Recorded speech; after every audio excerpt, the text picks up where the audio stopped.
নমস্কার, আজকে বানাবো তালের বড়া। তার জন্য দুটো তাল নিয়ে নিয়েছি। প্রথমে ধুয়ে একটু পিটিয়ে এইভাবে নরম করে নেব, তারপরে তালটাকে ছুলে নেব। পিটানোর জন্য তালটা ছুলতে খুব সুবিধা হবে, তাড়াতাড়ি খোসাগুলো ছেড়ে যাবে।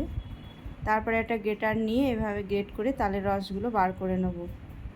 এখানে কিছু জল টল দিতে হবে না, জল না দিলে বড়া করতে সুবিধা হবে। তাহলে বড়া তালটাকে আর জাল দিতে হবে না, জল দিলে পারে একটু চালটাকে জাল দিয়ে নিতে হবে। এই যে ঠিক 4 কাপ মতো তালের রস বেরিয়েছে দুটো তালের। তারপরে পরের প্রসেসটা হচ্ছে আমি একটু ছেঁকে নেব, নাহলে বড়াগুলোর মধ্যে সমস্ত বড়ার মধ্যে আঁশ হয়ে থাকবে। সেই জন্য একটু ছেঁকে নিলাম। পাত্রের মধ্যে নিয়ে নেব 2 কাপ ময়দা, হাফ কাপ সুজি, হাফ কাপ চালের আটা। এই মাপটা কিন্তু মনে রাখতে হবে। আর আমি হাফ কাপ চিনির গুঁড়োও দিয়েছি। আর দেব 2 কাপ মতো প্রথমে তালের রস। ওটাকে দিয়ে প্রথমে আগে মেখে দেখব, তারপর আরও 1 কাপ দিলাম, দিয়ে মেখে নেব। এইভাবে মেখে দেখব তালটা হয়েছে কিনা ঠিকঠাক। আর আমি 1 লিটার দুধকে জাল দিয়ে একটু কমিয়ে রেখেছিলাম, সেটাও 2 হাতা একটুখানি দিয়ে দিলাম। এই ক্ষীরটা এটা টেস্ট বাড়ানোর জন্য, দিলেও হবে না দিলেও হয়। তারপরে আমি লাস্টে আরও 1 কাপ মতো তাল ছিল, সেটা দিয়ে দিলাম।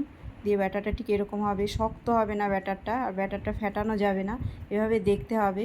আমি ব্যাটারের উপরে একটুখানি তালের ফুলুরি দিয়ে দেখলাম, যদি মিশে যায় ব্যাটারের সঙ্গে তাহলে বুঝতে হবে এটা ব্যাটারটা রেডি হয়ে গেছে। 10 মিনিট ঢাকা দিয়ে রাখার পরে প্যানের উপরে তেল দিয়ে মিডিয়াম গরম করে ঠিক এভাবে দিয়ে দেবো বড়ির আকারে। এখানে এই ব্যাটারটা একটু মন দিয়ে করতে হবে, আর মাপটা ঠিক রাখতে হবে, তাহলেই তালের বড়াগুলো একদম হয়ে যাবে গোলাপ জামুনের মতো। আর না হলে ফুলবে না, শক্ত হবে। ব্যাটার যদি শক্ত হয় তালের বড়াও শক্ত হয়ে যাবে। এই ঠিক এপিট ওপিট করে ব্রাউন করে ভেজে তুলে দিলেই রেডি হয়ে যাবে তালের বড়া। খুবই সহজ, শুধু ব্যাটারটা একটু খেয়াল করে করতে হবে। বাড়িতে বানান, খান। ধন্যবাদ।